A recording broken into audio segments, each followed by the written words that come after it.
Hey everybody, welcome back to Backlog Banter. I'm your boy Abram, joined as usual by Tucker Hazel, and today we're here to talk about zeitgeist games. Now, I gotta let you in on a little secret here, audience. Alright, lean in close. Come in. Tucker asked me right before we started recording, he said, Abram? I did? Are you prepared to do the intro? Yes. And you lied to me. And I lied to him. Yep. Because this is gonna be a fun video. And here's why. This is Tucker's topic. Unlike usual. This is Tucker's topic. I'm really not that clued into the zeitgeist game. Yeah. Now, I know what he means by it. Yeah. We're going to unfold and unpack the definitions as we Might go be able along. to tell from the thumbnail, maybe. True.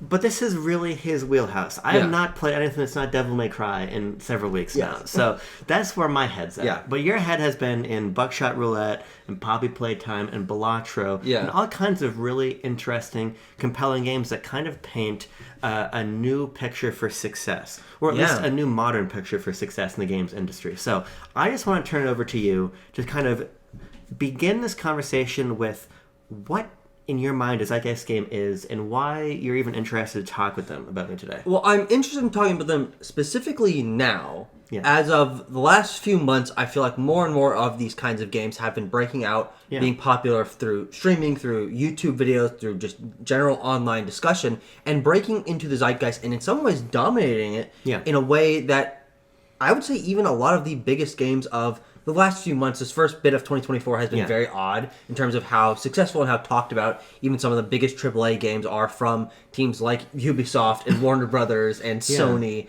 and Sega.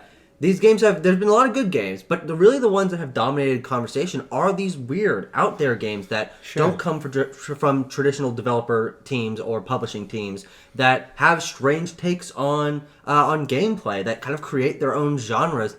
And I think that that's really exciting because it just feels very distinct. And I think this is probably exactly the case, so I'm prefacing. Okay. I think it's likely that a lot of these things have been bigger in previous months, previous years. Sure. But because I wasn't tuning my mind to looking for that kind of conversation, watching streamers that are playing games that I haven't heard of before, I used to kind of just tune out and focus on, okay, what are the third-party games? What's Nintendo doing? What's Sony doing? Yeah. But as of the last few months, I felt like there's corners of the industry that are very successful and I think maybe even more interesting than a lot of what the biggest players are doing that are very popular that I need to start educating myself on to get a better idea of what the current games industry is and where different ideas and different developers and where a lot of people are finding a lot of fun in things that I haven't heard of. And so I'm going back and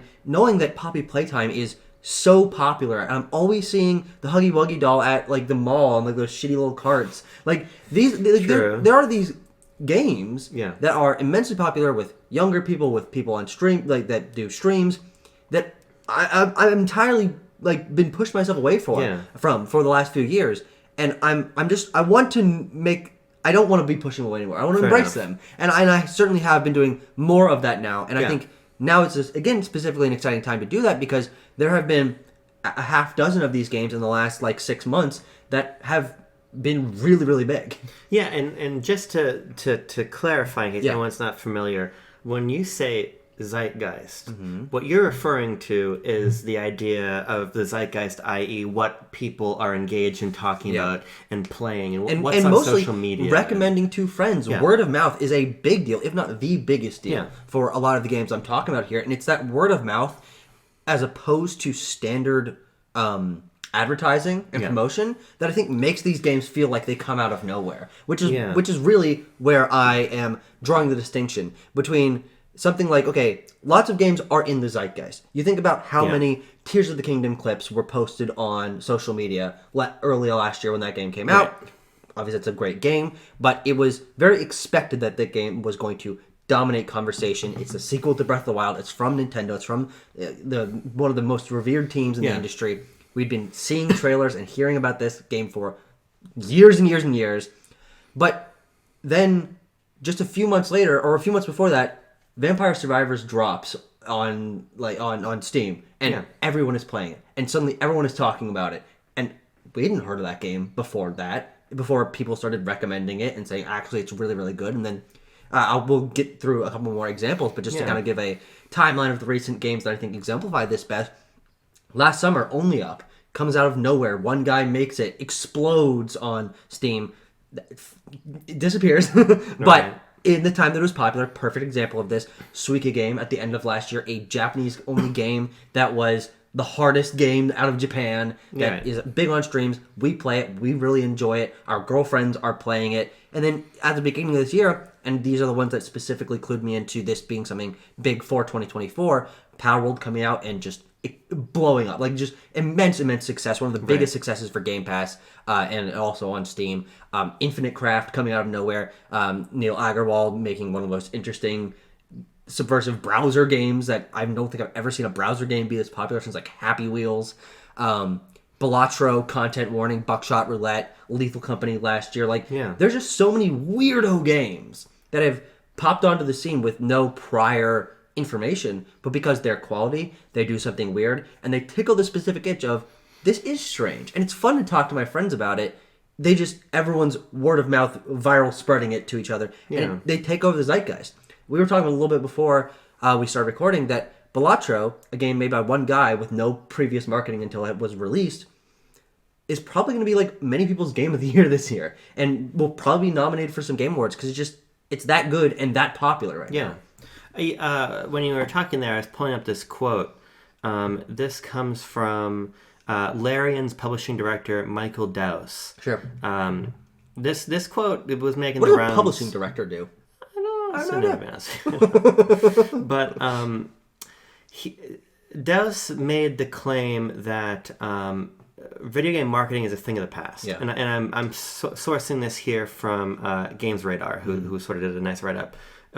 Jordan Gerblick over at that site. I'm just going to read this quote, which he got Dowse, frankly, in a bunch of shit with a lot of his peers, but is an interesting dovetail off of what you're just saying. Marketing is dead, he said. Marketing is dead. It truly is. I can back this shit up, man. There's no channels anymore. It doesn't work. You used to have marketing, communication, and PR. Marketing was essentially a retail theory. You were trying to get your box on the right point of the store shelf, and you have these partnerships with retail stores. Those pipelines are gone. Now you've got the internet. No one is looking at ads anymore. All of the channels that we would usually market through are no longer really viable. So their function is also reduced by the fact that players just want to be spoken to. They don't want to be bamboozled. They just want to know what you're making and why you're making it and who it's for. Now I'm interested in maybe talking a little bit after. Like I didn't hear that tweet. That tweet. I didn't hear about that quote. Quote and tweet. I mashed into one word. Fair enough.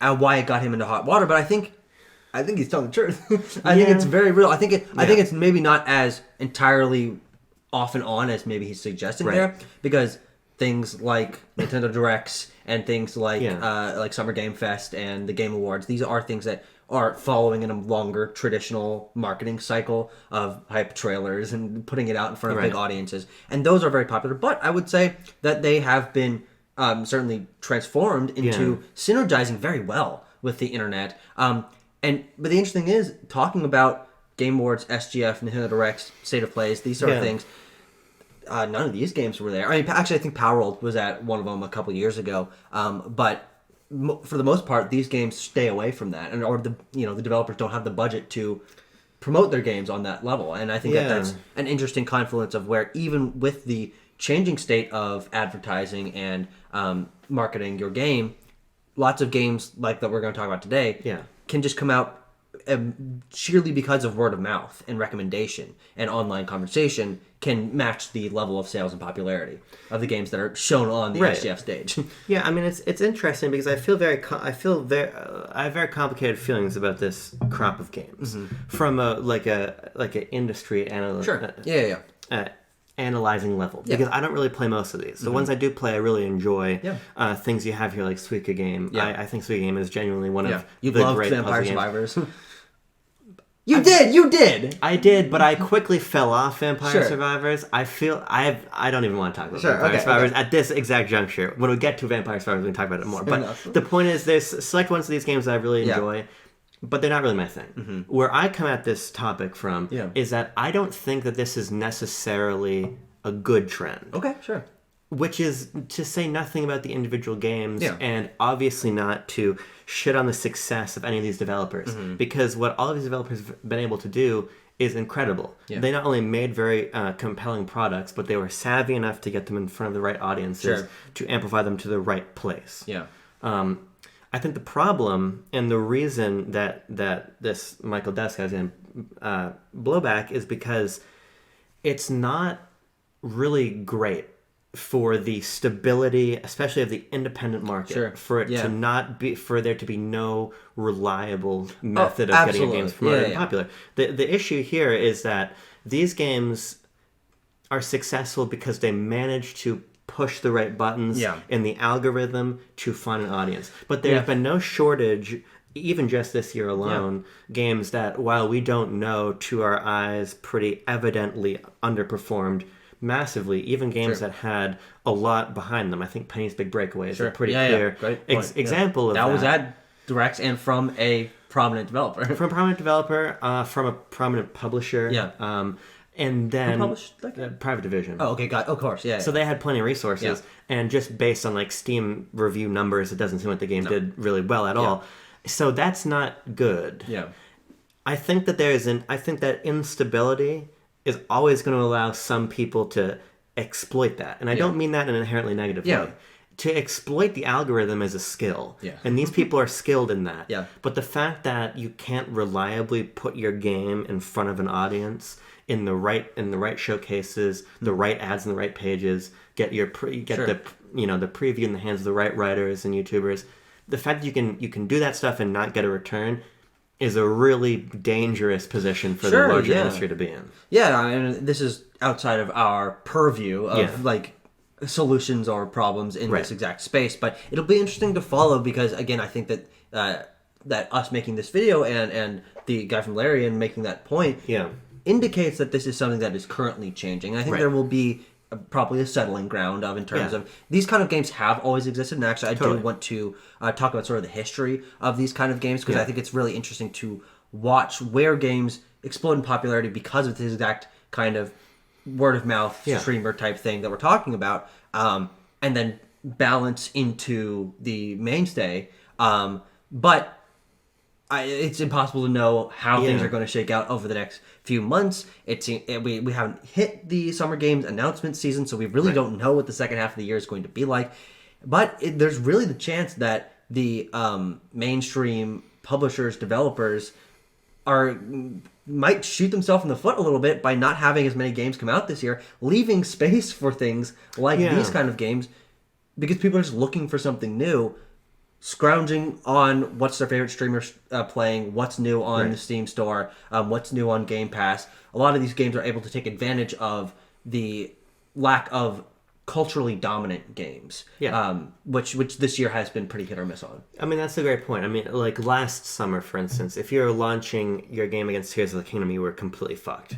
Because there was no oxygen for you. Last year was crazy. Because then you get like September, October, November, and it's Starfield into Baldur's Gate, into Spider-Man, into Mario. And I think the interesting thing about even those games, though, is that they are pretty hardcore. Like, how many people were, I don't want to speak out of turn, but I imagine that a lot of guys like Ludwig if they streamed Starfield at all, they streamed it for a fucking fraction of the amount of time they streamed Suika Game. Or Balatro, Right, and that's a really critical point here because, and I think, Tucker, you should put the because we're looking at a backlogged list now. We'll put this one that I've been curating and adding and removing things from. We'll put this in the description so people can follow along. But because I just, instead of me listing out like every game that's on screen right now, the games that you've compiled here are, with, I want to say, almost zero exception, popular in large part because they were picked up by streamers. And I don't want what I'm saying to come off as overly negative, because I don't think making a game that is going to appeal to that crowd is a bad thing. I think it's a smart strategy. But I think the reality also is, when you look at a lot of these games, Vampire Survivors being one of the key exceptions, a lot of these, or things like Pizza Tower, a lot of these were elevated because they had the biggest content creators making content for them. Yeah, and that is an interesting element of this. In that, I don't know if personally I can say either way if that is a good or bad thing. It's just what happened. I agree. There's no malintent on the developer side. There's no malintent on the streamer side. They're just it's a mutually beneficial relationship. It's like a sea anemone and like a crab. Like what's that called? Symbiotic relationship. Yeah, symbiotic. It's like the crocodile. Yeah, like Venom and Eddie Brock. Or like a crocodile and that little bird that cleans his teeth. No, isn't that more like a hippo mouth? Maybe it's a hippos. I don't know. Yeah. I always thought it was crocodiles. Maybe it's like just like a picture book thing. I don't fucking know. But which direction do you want me to start in on to this real meaty, creepy discussion? There's two other things I want to talk about, like at a high level. Number one. Yeah. Number one is, I think, price point. Sure. I think absolutely. Price point's a really critical one. Yeah. The games we're looking at here are either free, i.e. something like Infinite Craft, content warning on the first day of its release, or ostensibly free, i.e. Palworld if you have a subscription, or really, really, really cheap. Yeah. Suika Game, I think, is $2. Yeah. Vampire Survivors is barely more than that. Among Us, I think, is $5 on console. So that's another... Private Playtime's first episode is free. Yeah.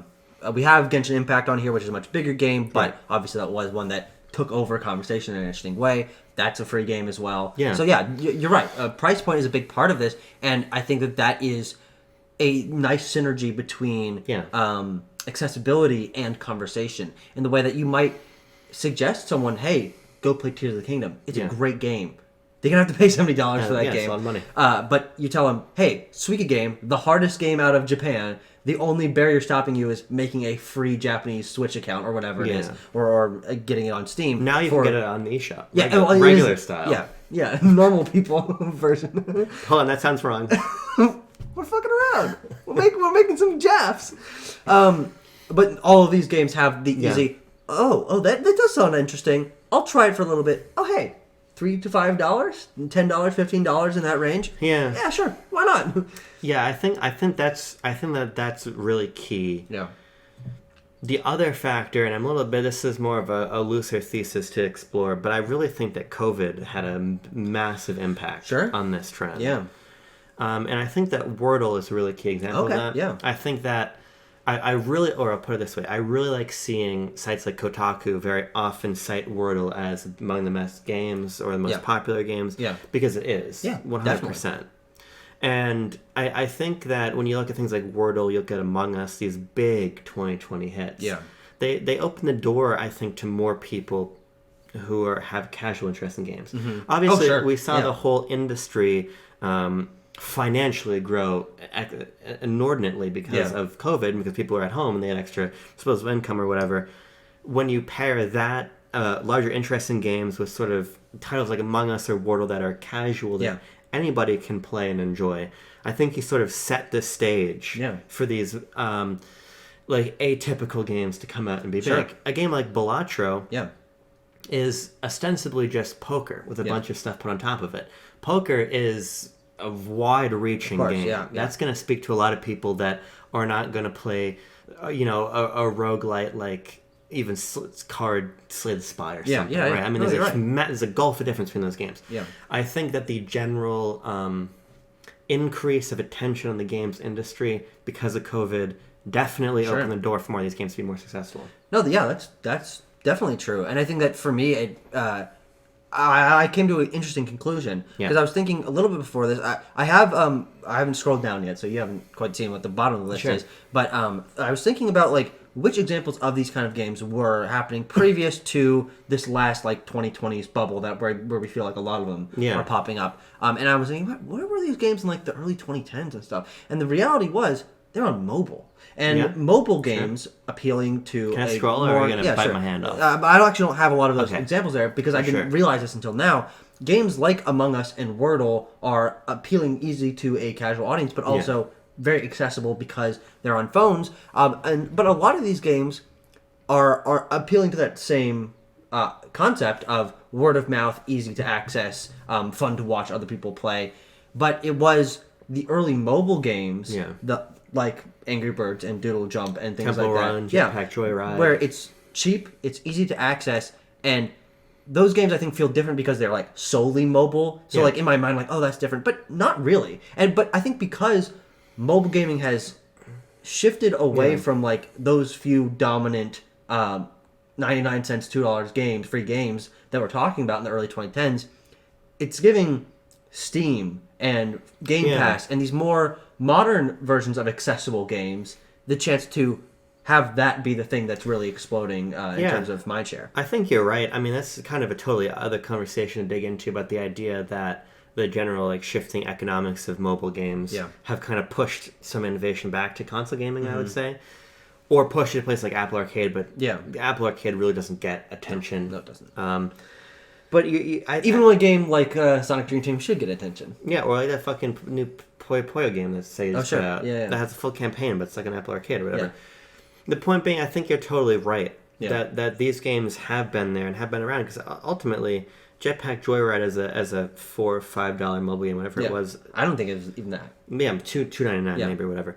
It's not that far off from Suika Game. Of course, yeah, absolutely. And you can very easily imagine a world wherein the Suika Game, came out a decade earlier. It would be on the App Store instead of Switch and everything. But I think that then that again goes back to the point we're raising of the ability to play games beyond mobile devices to your average players is becoming wider and wider. Yeah, no, absolutely. If you're playing on your phone, as phones become more powerful, but as a system like Switch is so ubiquitously available, or the ability to get any number of services on your PC or laptop, whatever laptop you have for school, that's another factor to keep in mind, right? Not a lot of these games are especially intensive. No, definitely not. Yeah, there are certainly key exceptions. I mean, like Palworld has issues even on the series consoles, but that's also because the game is kind of a broken mess. What's in early access? Yeah, but they're fixing it. These games have very low requirements. And even something like Suika Game that is only on a couple particular formats.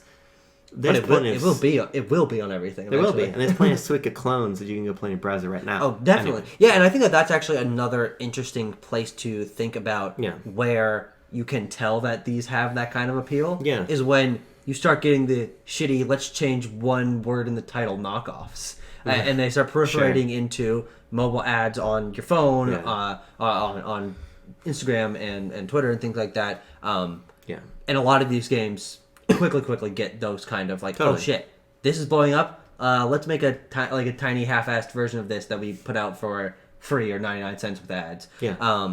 But that's not something that really happens with the big popular games. We're not getting Spider-Man 2 knockoffs. We're not getting Tears of the Kingdom knockoffs. The best you're getting is like an ad that says like play Tears of the Kingdom on your iPhone, and then you click on it and it's like give us your mom's credit card and tell us who your dad meet hot milfs in your area. It's like a complete fucking scam. Yeah. I do want to point out one interesting game we have on this list, which is Helldivers. Okay. Yeah. And I have that on this list for one very specific reason, because that is the only game that I have on here that comes from a dominant publisher that comes from a team that had received acclaim in the past in Arrowhead, because Helldivers was a game on Vita and PS4. They had experience. They worked with Sony. And this has been in development for 8 years. But the reason I put it on here, and I think that it fits in an interesting way alongside things like Palworld and Balatro, is that no one, not even Sony, thought that this game was going to be anything. We were watching those trailers and talking about it like, this looks kind of generic. Like, this just kind of looks like another random thing. Exactly. Like, I'm not going to play this. Like, this is not that interesting, and it's kind of weird that Sony is bringing this back but making it a third-person shooter, which is even more like similar to other things than what the original game was. But then this game hits the zeitgeist in a bizarre and unprecedented way of the game that Sony publishing this year that is the least traditional. Yeah. And the other games they've published, with Rise of the Ronin being much like other games that they've put out before, Stellar Blade. Helldivers 2 is the massive AAA success of the first part of this year. Yeah. And no one expected that to happen. Let me make another high-level point. I know you want to talk about specific games, but make another high-level point. Hey, we're bebopping in the cat. I don't think Helldivers 2 is that interesting. Okay, yeah. I don't think the game does anything particularly unique. Yeah. Now I like their on-staff. You like the game? That's what I want to get to. Yeah. I like their on-staff dungeon master who's like releasing shit. And, that's very clever. But for the most part, the game is not novel. Yeah. It's a super hard co-op shooter. Yeah. The Horde mode sort of thing. Horde mode. The art direction is unremarkable. Yeah. It's not particularly polished. It's just kind of there. Yeah. But I think the game is a lot of fun. I've had a lot of fun with my time with it before I again cancel my PS Plus because I don't want to pay for it. Yeah. But I think it speaks to, and Palworld even more so, a changing set of priorities for players. I don't think that, and again, I don't mean to sound particularly negative, but it's going to sound negative. I don't think quality is that important anymore. No, and I think it's polish. That's not polish, realism in graphics, scope. A lot of these games are small, but even something like Only Up is it's objectively poor. I think that's probably the most objectively poor game in this list. But I think the point I was making with Palworld is that I look at that game and I'm like, I take issue with how ill-conceived it feels. Like I see when I look at Palworld, I only see the rough edges. But the reality is, I am now a player in the minority. Yeah. Most players really care about, in my opinion, two main things. Sure. Is the game, or really three? Can I access this game in a lot of places? Yeah. Is this game fun? Yeah. Yeah. And can I play with my friends? Absolutely. I really think that, and this is not a new idea. If you look back at things like Gary's Mod, for instance. Totally. A game where it's really about making your own fun. Yeah. A lot of the biggest games now are about making your own fun. I mean, Roblox. Yeah. I saw a news story today that Walmart is like trialing a service in Roblox where you can have real goods shipped to your house, which I'm sure is going to go extremely poorly. But the reality...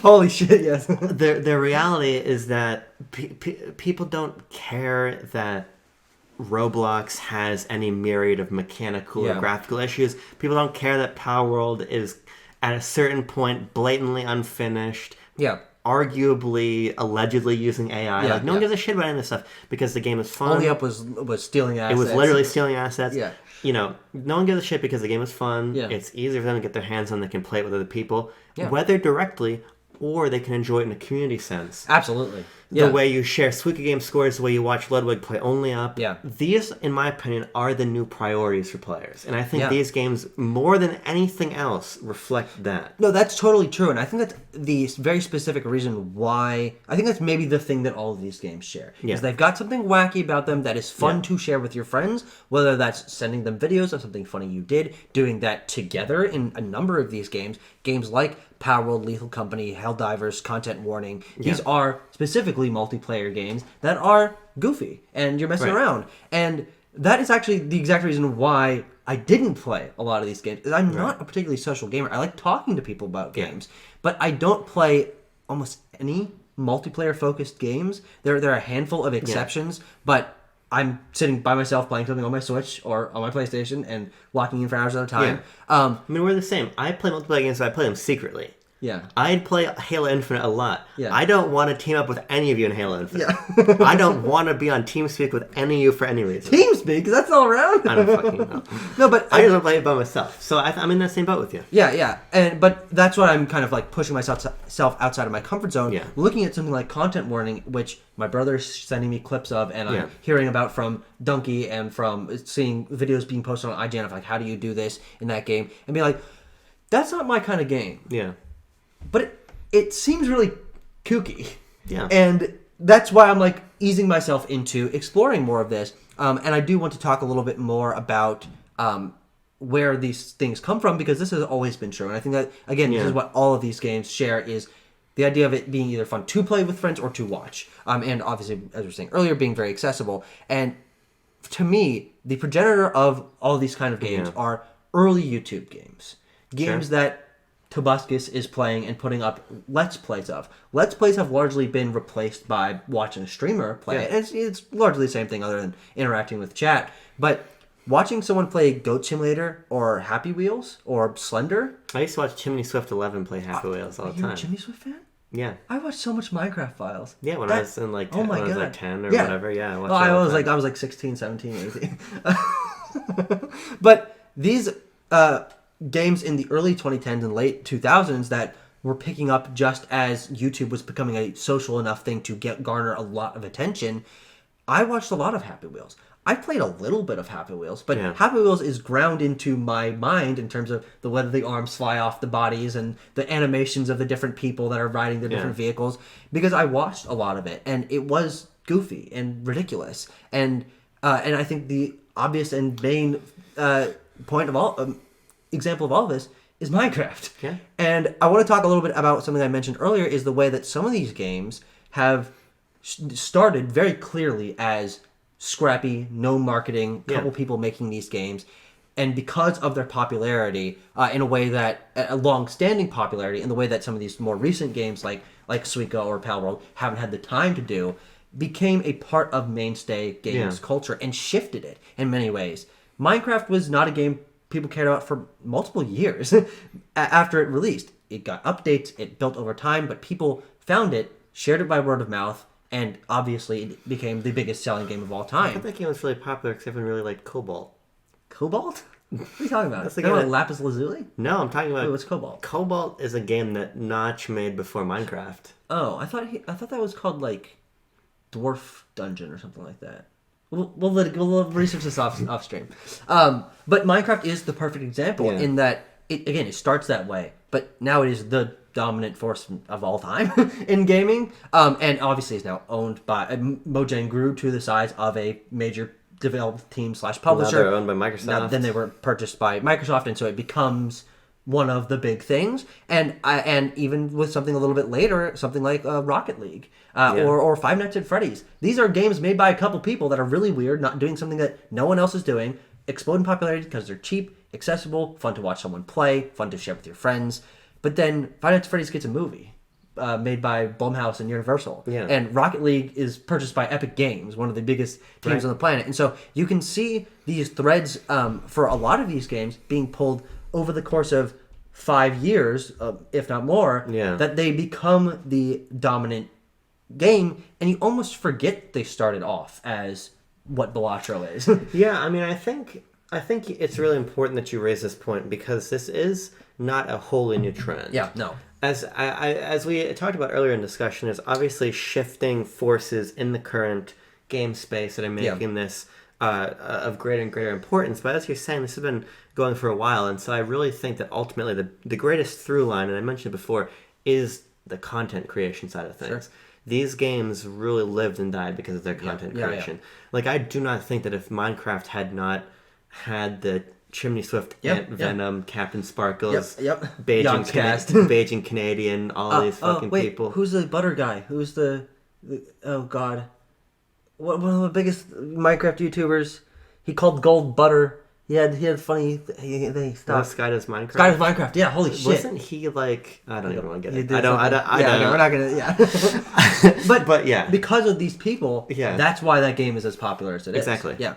That's totally right. And I don't think that that's... I think you've just you're changing the game and you're changing the people. Yeah, no, totally. You're replacing Ant Venom for Ludwig and Minecraft for Only Up. Yeah. No, and that's absolutely true. And I think it's interesting to watch where some of these games, again, were purchased by major studios or then became cultural mainstays. But then there are still examples of games that are almost a decade old at this point that I think are very clearly fitting into this social, sharing it online, sharing it on Reddit and Tumblr, games that are still made by only that person, only that team.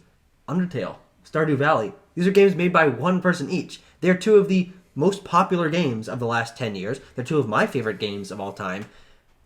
Now, neither of these developers have actually put out their follow-up game yet because they've just been working by themselves, but it's very interesting to see the dominant force that is Stardew Valley and Undertale. Yeah. They stayed small. I don't even know if either of these devs...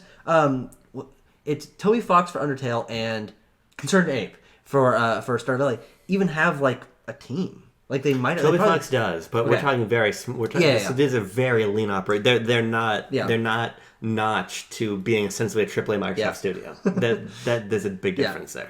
But yeah, I just think it's interesting that there are obviously both in this space.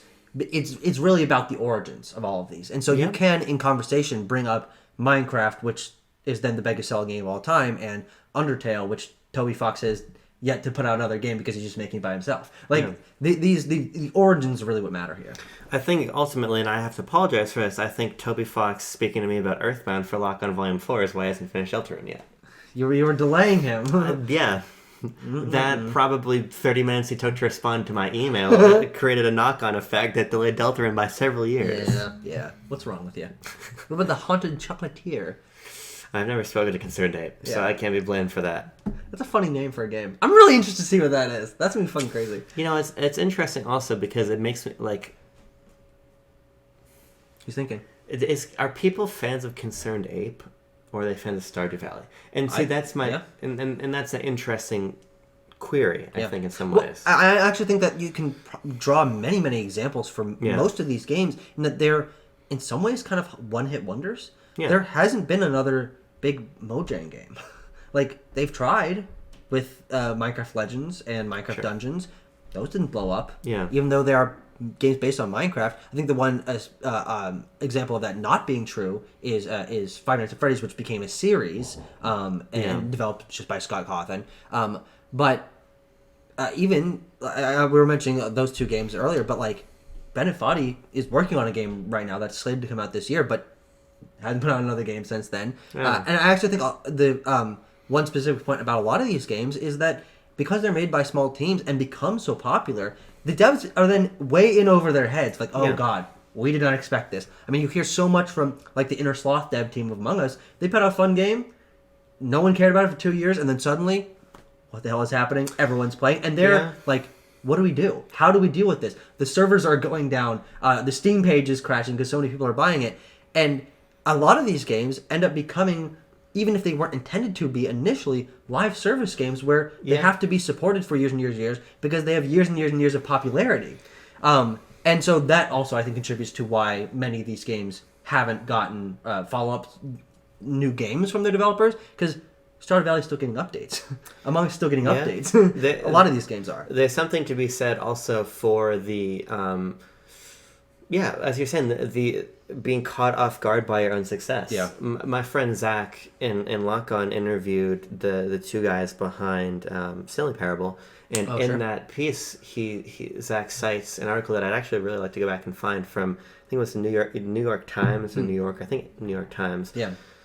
From a little bit after the release of Silly Parable, where those guys are interviewed in a piece called "The Overnight Millionaires of Game Dev." This is happening. Yeah. And it is winning the lottery at a certain point. Oh, totally. The most recent example of this is Lethal Company, which I believe is developed by a kid who's younger than us. Really? One guy. I did not know that. Yeah, I believe. I don't know very much about them, but my understanding is that they're like in college or just out of high school or something, and they have become a fucking multimillionaire off of Lethal Company completely randomly. And you think about that exact same story with the devs behind Balatro and Suika Game and Vampire Survivors, which I think are maybe like the holy trinity of like current, recent, cheap solo devs putting out massive hits. That's true for all of them. I mean, I don't think we really even know. The guy that made Balatro doesn't show his face because he's afraid to have that sort of creep into his life. It's one person that made Balatro? Yeah, one guy. Is it self-published? No, PlayStack publishes it. He found a publisher for that. Yeah, so even still, even if the publisher's taking half the money, how much does that game cost? Like $20, I think. $20. He sold 3 million copies or something.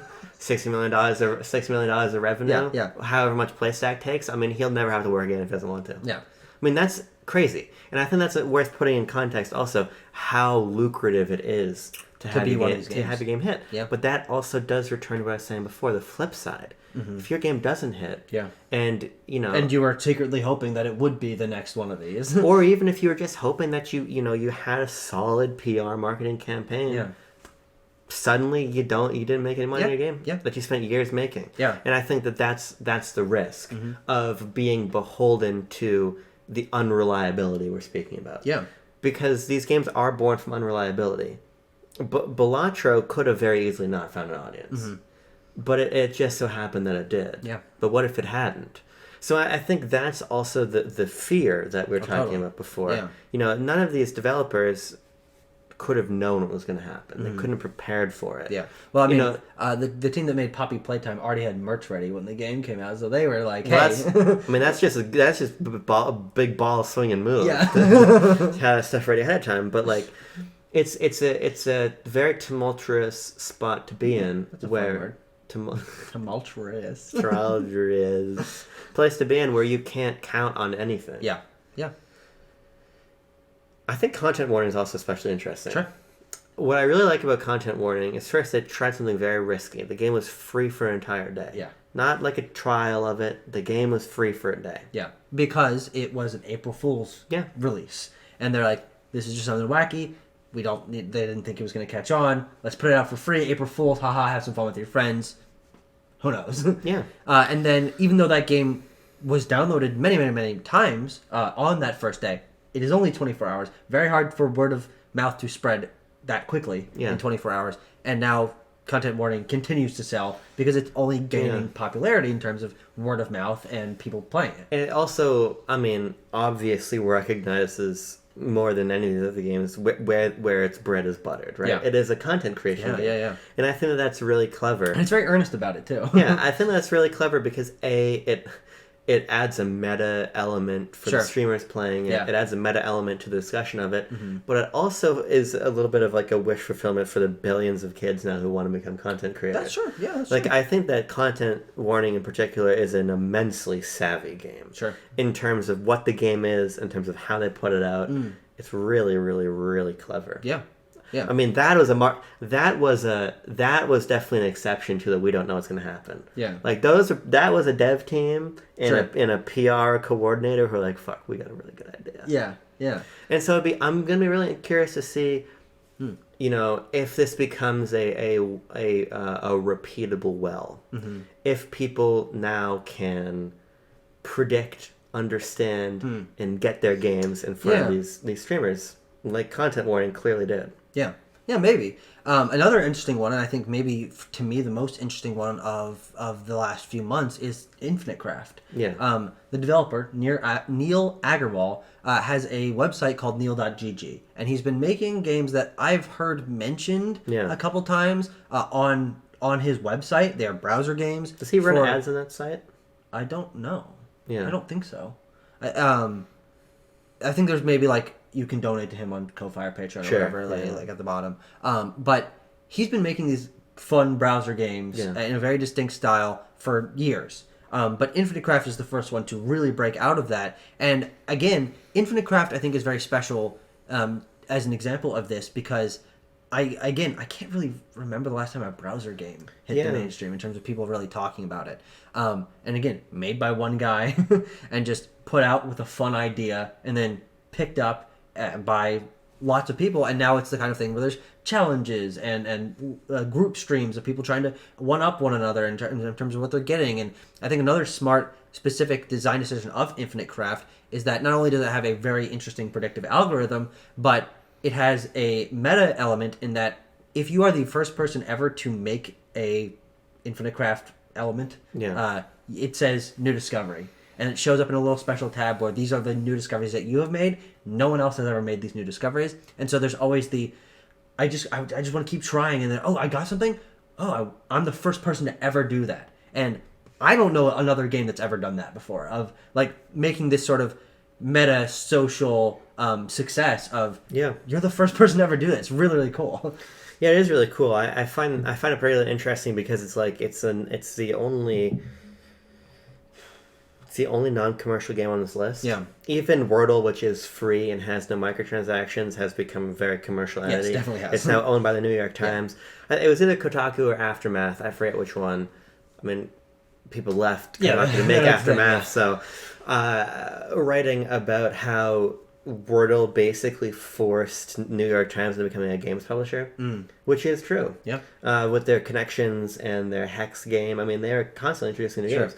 These are video games. Yes, absolutely are. And I think and I also like, a larger point about this, I think a lot of these games, being in very subversive and strange genres, help to expand the definition of video games. And especially because they reach popularity, suddenly something like Wordle or Infinite Craft or Trombone Champ or Balatro, these are games that there's not a lot of games like them. Yeah. And then suddenly they're big, and so people are like, I like this. This can sit alongside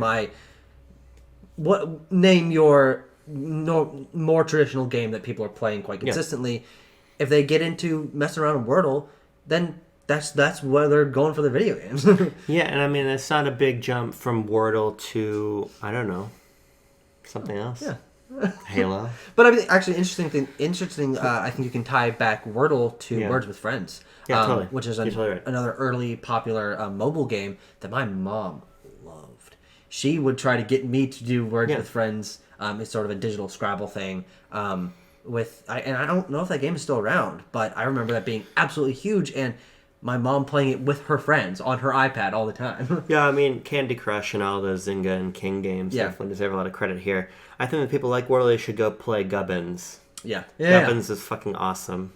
I love Gubbins. John still plays Gubbins every day. But again, I also think that you can give a lot of these games credit for popularizing something odd and then it becoming something that people understand, so then other dev teams can take the base idea and experiment with it and have that subgenre fracture and become stranger, and then see other ones find success. I think that Wordle is a great example of that, but I also think that the key example of expanding a very strange genre into something bigger is Five Nights at Freddy's, inspiring so many games to sort of knock that off and then become successful, especially with younger people in their own right.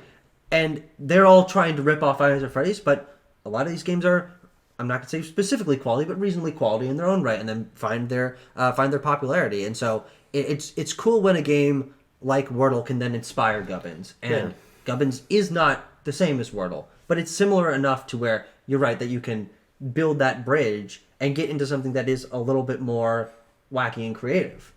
Yeah, I mean, we wouldn't have Willy's Wonderland if it wasn't for Five Nights at Freddy's. What the fuck is that? Oh, that's a movie. You threw me for a loop there. I'm like, what the hell is that? That's a movie that no one cares about.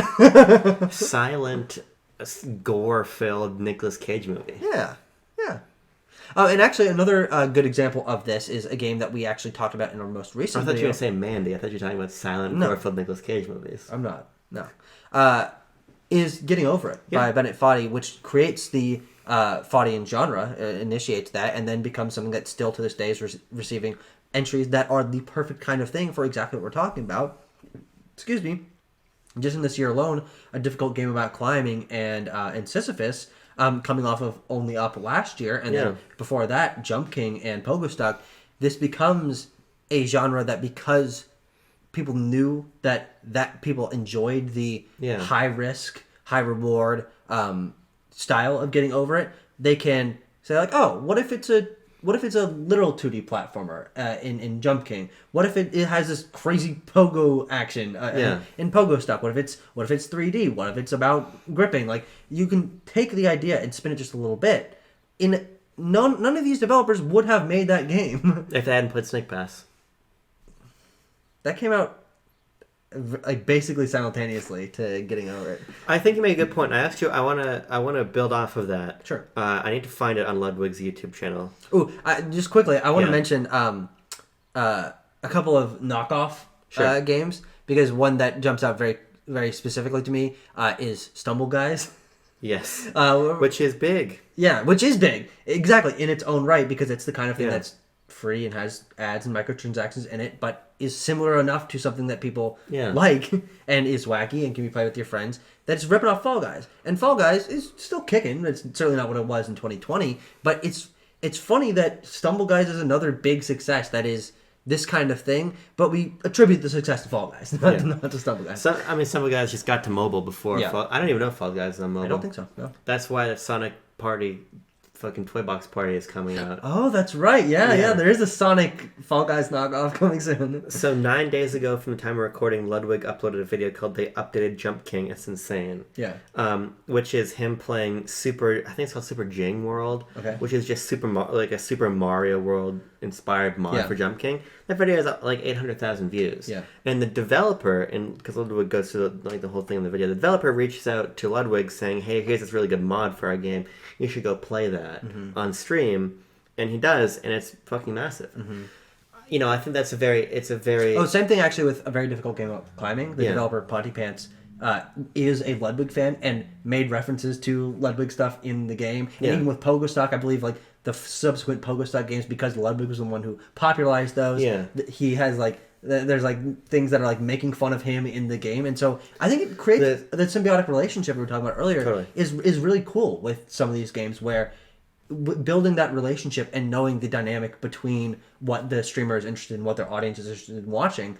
A dev can reach out to someone like Live and then have that's great marketing. I mean, it's the best marketing you can ask for. It's massive. I mean, it's also a more I think it's a more earnest and overt relationship than some of the more, in my opinion, at minimum questionable references that big influencers and journalists get in AAA games. Sure. Yeah. I think that I think part of what makes this game successful is the community spirit that unites the developers to the players to the streamers and everything, which is another obviously critical part of it. Yeah.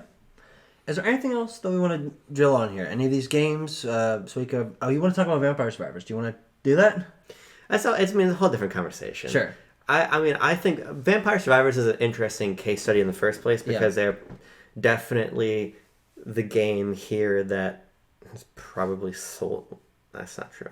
They're one of the most successful modern games that we're talking about here, and they have parlayed it into an inordinate amount of success with now collaboration with Konami, but also massive influence. Mm-hmm. They are a hot commodity to get in your showcase. They're showing up at AAA Initiative. They're showing up at Xbox. Obviously, the game was incubated on Game Pass. When it came to console after first being over on Steam. It came out. It was announced for mobile day and date or not. Shadow dropped on mobile at the Game Awards in 2022, I think. Yeah, I mean, what they've been able to do is a good example of not getting really caught off guard by massive success. Being able to build on that, Yeah, because I remember a writer friend of mine told me about Vampire Survivors like the summer of the year that it got really big. Mm-hmm. And I remember playing and being like, oh, it's kind of neat or whatever. Yeah. And I don't think anybody could have fucking known. Yeah. That like this little game, I was like, this is stupid. Yeah, the game is gonna blow up into this huge way. Yeah, and also get a lot of knockoffs. There's a lot of Vampire Survivors. Well, knockoffs. Yeah, I mean they've largely the Survivors genre is now like a thing. Mm. It's largely an evolution of like your auto clicker games and everything, which is really cool. Mm-hmm. But yeah, I mean I think Vampire Survivors is a really cool game. I just feel like when you play it for more than like 3 hours. And you figure out like how to get to 30 minutes every time. Yeah, it feels like just yanking a slot machine lever over and over and over and over again, which is really cool. But for me, I'm just like and I guess like that's my final note to end on is like I find this game really compelling, but they just don't do anything for me. Yeah. So to me, I look at them like I don't really have an interest in playing these, but I appreciate that they are really, if we're being honest, where a lot of the innovation that's definitely true is coming from. Yeah. So I think that's sort of where I step outside of myself and say, well, I'm not going to play these titles with rare exception, but I'm very pleased that they have the influence that they do. Again, I wish that there was a more stable industry they're being released into, but again, I'm not trying to take away from the success of these games because they are a really critical piece of the modern games culture. Yeah, and actually, I find myself falling into a similar camp, but I'm trying to crawl my way out of that camp. Sure. Because I think that you're right in terms of this is where largely the innovation seems to be happening. Yeah. And there are a lot of people that are saying right now, and I don't necessarily think this is accurate or fair, but that games are kind of in a rut, that things are kind of feeling samey, and especially when we talk about AAA games, a lot of these developers are iterating on things they started 5, 6, 7 years ago and not doing way too much that's new. But then if you step outside of that and look at the breadth of the industry, which is really why I wanted to talk about this, why I'm like pushing myself to educate myself on this, why I keep trying to get my brother to play Content Morning with me, but we keep like missing each other like ships in the night, because I want to know about the industry. Yeah. I want to know about where interesting ideas are coming from, introduce myself to new developers on all scales, and I think this is the perfect place to look for that, is keep a finger on the pulse of these kind of trends. Yeah. Of what are these streamers playing, what is trending on Twitter, what is being very discussed on forums and things like that. Because every once in a while, one will come out that you do really like. Something like Suika Game is a game that you really enjoy. I really like that game. I specifically because I heard that it was popular, bought Balatro, tried it, didn't like it, but then a month later I'm like, okay, I need to understand this game. Yeah. Tried it, and now I enjoy it quite a lot. I had some of them just immediately went to Infinite Craft when I heard about it through a stream, and tried it and had some of the most fun, like genuinely laugh out loud fun I've had with any video game in maybe my entire life. Not all of these are going to hit, but the ones that do resonate with people very deeply, feel very interesting, and have very fun stories, which is what this video is about. Is the stories behind these are just ridiculous and interesting and inspiring in many ways in terms of the way one person can subvert a genre and change the course of the industry. Tucker, one finger on the pulse, one finger in his bottom hazel.